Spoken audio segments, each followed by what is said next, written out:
कुरुक्षेत्र में सूर्य ग्रहण के अवसर पर स्नान का बेहद महत्व है। 25 अक्टूबर यानी आज कुरुक्षेत्र में मेले का आयोजन किया गया है। लिहाजा मेले को देखते हुए जिला प्रशासन और कुरुक्षेत्र विकास बोर्ड ने पुख्ता इंतजाम किए हैं। विकास बोर्ड ने ब्रह्म सरोवर के जल को साफ कराया है। साथ ही साथ विशेष रूप से सैकड़ों बसों को भी चलाया जाएगा। इस पर देश भर से जाने माने अखाड़ों की टोलियां यहां पहुंचना शुरू हो गई हैं। धीरे धीरे श्रद्धालुओं की संख्या भी बढ़ रही है।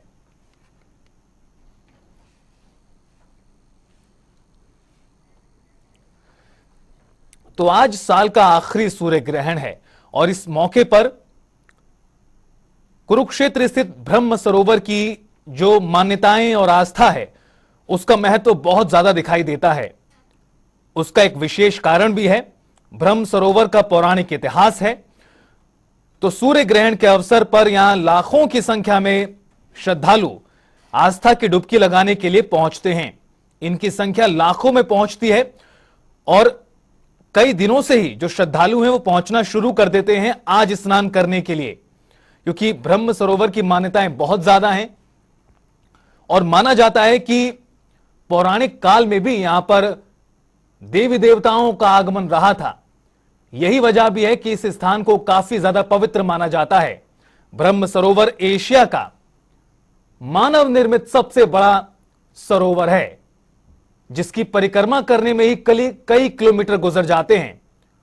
और किस तरह से लोग पहुंचते हैं, क्या कुछ तैयारियां यहां पर की जाती हैं ग्रहण के अवसर पर, उनको आप इन तस्वीरों में भी देख पा रहे हैं और समझ सकते हैं कि इस जगह की कितनी ज्यादा ऐतिहासिकता है। और जब ग्रहण लगता है तो उसको लेकर कई तरह की मान्यताएं होती हैं, कई तरह के नियम होते हैं। कुछ काम करने होते हैं, कुछ काम नहीं करने होते हैं, तमाम तरह की बातें होती हैं। सूर्य ग्रहण साल का आखिरी 2022 का आज देश के कई हिस्सों में देखा जाएगा और उसको लेकर अलग अलग जगहों पर मेलों का भी आयोजन किया गया है। विज्ञान की दृष्टि से भले ही कुछ भी कारण रहे हों, लेकिन धर्म की दृष्टि से काफी महत्वपूर्ण आज का दिन माना जाता है और यह वजह भी है कि लोग पहुंचते हैं। ब्रह्म सरोवर की बात करें, कपाल मोचन की बात करें, यमुनानगर स्थित तमाम जगहों पर श्रद्धालुओं का आगमन लगा रहता है। और आज की तरह खास मौकों पर जब ग्रहण का अवसर होता है तब संख्या बहुत ज्यादा बढ़ जाती है। मान्यताएं हैं कि ग्रहण के अवसर पर स्नान करने से पुण्य प्राप्ति होती है और जितने भी प्रकार के दोष होते हैं उससे मुक्ति मिल जाती है। यह वजह भी है कि लाखों की संख्या में श्रद्धालु पहुंचते हैं ब्रह्म सरोवर और यहां स्नान करते हैं। बात करें ब्रह्म सरोवर की तो माना जाता है कि इसका इतिहास पौराणिक काल से रहा है और मौजूदा वक्त में भी इसकी महत्वपूर्णता यहां पहुंचने वाली श्रद्धालुओं की संख्या बताती है। काफी विशाल ब्रह्म सरोवर है और इसको लेकर काफी ज्यादा इंतजाम विकास बोर्ड की ओर से भी किए गए हैं। कुरुक्षेत्र विकास बोर्ड ने काफी ज्यादा तैयारियां यहां पे की हैं ताकि श्रद्धालुओं को किसी प्रकार की परेशानी ना हो। प्रजापति ब्रह्मा द्वारा निर्मित माना जाता है ब्रह्म सरोवर को और उनके ही नाम पर ब्रह्म सरोवर कहलाया। इस जगह की अपनी ऐतिहासिकता है, अपनी महत्वपूर्णता है। धर्म की दृष्टि से यह जगह हमेशा गुलजार रहती है और जब ग्रहण का अवसर होता है तो यहां पर जो श्रद्धालु हैं दूर दूर से आते हैं स्नान करने के लिए। कई दिन पहले से ही जो टोलियां हैं अखाड़ों की वो पहुंचना शुरू हो जाती हैं और स्नान होता है, शाही स्नान, जिसमें संख्या लाखों में पहुंच जाती है श्रद्धालुओं की। कुरुक्षेत्र स्थित ब्रह्म सरोवर की तस्वीरें आपको दिखा रहे हैं। बेहद भव्य और विशाल नजारा ब्रह्म सरोवर का, जहां आज साल का आखिरी सूर्य ग्रहण है और शाम के वक्त सूर्य ग्रहण दिखाई देगा। अमृतसर में सबसे पहले देश में 4:19 पर दिखाई देगा और 10 साल बाद दिवाली पर यह सूर्य ग्रहण लग रहा है। यानी गोवर्धन पूजा आज होती है, लेकिन सूर्य ग्रहण की वजह से पूजा को फिलहाल आज नहीं किया गया।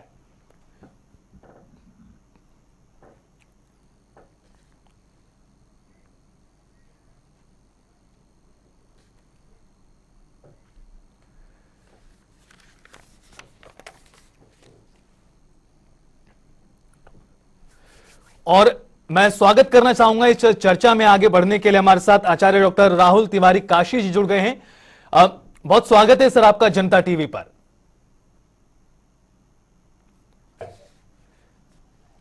राहुल जी, एक बड़ी बात है, भले ही साइंस की दृष्टि से इसे जो भी नाम दिया जाता रहा हो, ग्रहण लगते रहते हैं, लेकिन धर्म की दृष्टि से इनकी काफी ज्यादा मान्यता होती है।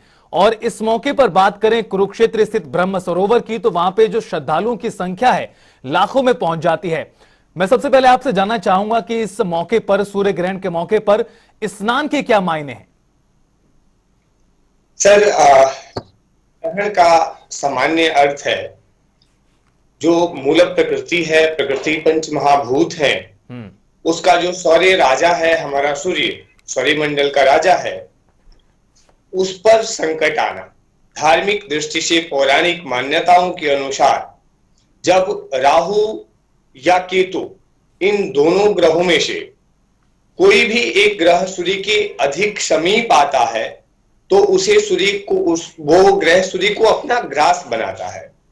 और चूंकि मूल प्रकृति का राजा सूर्य है, हमारे सौरमंडल का राजा सूर्य है, संपूर्ण ग्रह नक्षत्रों का राजा सूर्य है, और सूर्य पर ही ग्रास लगने के कारण इस मूल प्रकृति के जो भी जीवित और सजीव प्राणी है, जिसमें सबसे श्रेष्ठ और बुद्धिमान मनुष्य है, वो अपवित्र होता है, सूतक काल में चला जाता है, और उसी सूतक को किसी भी प्रकार के अपसभ्य को समाप्त करने के लिए नदियों में, तीर्थों में, सरोवरों में स्नान करना अति श्रेष्ठ और शुभ माना गया है। आचार्य जी, क्योंकि जिस तरह से आपने भी कहा कि धर्म की दृष्टि से कितना महत्वपूर्ण होता है आज का दिन, अगर बात की जाए इन खास मौकों को लेकर, कुछ चीजें बहुत जरूरी होती हैं जिनका ध्यान रखना तमाम लोगों के लिए बहुत जरूरी होता है। जब सूर्य ग्रहण लगता है तो कहा जाता है कुछ काम नहीं करने चाहिए। अगर इस तरह के कामों को लेकर बात की जाए तो कौन कौन से ऐसे काम है जो लोगों को ध्यान में रखने चाहिए? जी रितेश जी, सर सबसे पहले मैं आपको बता दूं कि ये जो ग्रहण है वो विशेष करके गर्भवती महिलाओं के लिए मैं विषय बताना चाहूंगा कि उनको किसी भी प्रकार की कड़तरी से यानी काटने वाले कार्य से, छेदन कार्य यानी छेदने वाले कार्य से, और बुनने जोड़ने इत्यादि के कार्य से दूर रहना चाहिए। सब्जी इत्यादि जो सामान्य साधारण महिलाएं अपने घर में काटती हैं, और वो अगर प्रेगनेंसी अवस्था में हैं, गर्भवती हैं, तो उन्हें सब्जी इत्यादि नहीं काटनी चाहिए, किसी प्रकार का कोई छेदन नहीं करना चाहिए, कुछ ऐसा तोड़फोड़ नहीं करना चाहिए। और उनको अगर बैठना है तो बैठने के साथ अपने बिस्तर पर, आसन पर, जिस आसन पे वो बैठे हैं, कुर्सी इत्यादि पर, उसके नीचे दुर्वा घास जो है उसको रख लेना चाहिए, और दुर्वा घास रख के ही उस पर बैठनी चाहिए। तो इससे उनका जो गर्भाशय है, गर्भ में पलता हुआ जो शिशु है, वो पूर्णतया सुरक्षित माना जाता है, उस पर ग्रहण की कोई दृष्टि नहीं पड़ती। इस मूल प्रकृति का जो सबसे अपसभ्य विषय है ग्रहण का, उसका कोई दृष्टि उस बालक पर नहीं होता है। तो महिलाओं के लिए काटना, छेदना, फोड़ना इत्यादि जो कार्य है वो बिल्कुल निषेध है। दूसरा विषय ये कि ऐसी महिलाओं को जो गर्भावस्था में है, उन्हें भगवान सूर्य के प्रकाश से वंचित रहना चाहिए। विशेष करके जो मूल ग्रहण का समय है उसमें बिल्कुल ही हमें सूर्य के प्रकाश में नहीं जाना चाहिए। सूतक में भी प्रकाश से बचना चाहिए, लेकिन मूल ग्रहण में तो बिल्कुल ही ना जाएं। अगर इस चैनल के माध्यम से जो लोग भी इस विषय को श्रवण कर रहे हैं, सुन रहे हैं या देख रहे हैं, उनको मैं स्पष्टतया बताना चाहता हूं कि विशेष करके गर्भवती महिलाओं से ऐसी प्रार्थना रहेगी कि वो सूतक काल के बाद जो ग्रहण का मूल समय है उसमें ना कुछ काटें, ना किसी विषय का छेदन करें, ना किसी विषय को फोड़ें, और वो सूर्य के प्रकाश से भी दूरी बना के रखें। और साधारणतया अगर कोई रोगी नहीं है, स्वस्थ है, तो उसको भोजन नहीं करना चाहिए ग्रहण काल में। ईश्वर के अपने इष्ट का जाप करना चाहिए, या अपने गुरु के दिए हुए मंत्रों का जाप करना चाहिए। करोड़ों गुना अधिक प्रभाव होता है सामान्य दिवस से ग्रहण के दिन में जाप, दान, पुण्य इत्यादि का। आचार्य जी, जिस तरह से आपने कहा, बेहद ही महत्वपूर्ण ये जानकारी, किस तरह से एहतियात बरतना चाहिए। खान पान को लेकर भी काफी ज्यादा एहतियात आज के दिन बढ़ते जाते हैं।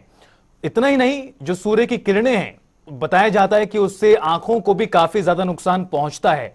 इस लिहाज से देखा जाए तो लोगों को क्या कुछ करना चाहिए?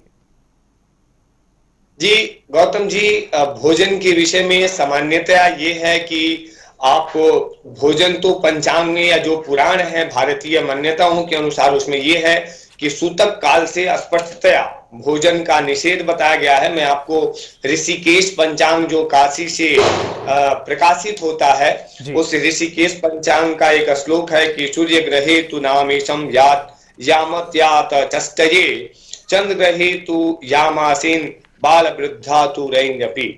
यानी अगर विशेष परिस्थिति ना हो, विशेष स्थिति ना हो, कोई रुग्ण ना हो, किसी पर कोई बहुत बड़ा आघात या प्रतिघात ना हुआ हो, स्वस्थ मनुष्य हो, तो उसे ग्रहण काल के पहले ही, यानी जो सूतक लगता है, सूर्य ग्रहण का सूतक 12 घंटे पहले लगता है। जी। जो अभी सूर्य ग्रहण है आज के दिवस में, उसका सूतक 12 घंटे पहले लगेगा और चंद्र ग्रहण का जो सूतक है वो 9 घंटे पहले लगता है, ऐसी शास्त्रीय मान्यता है।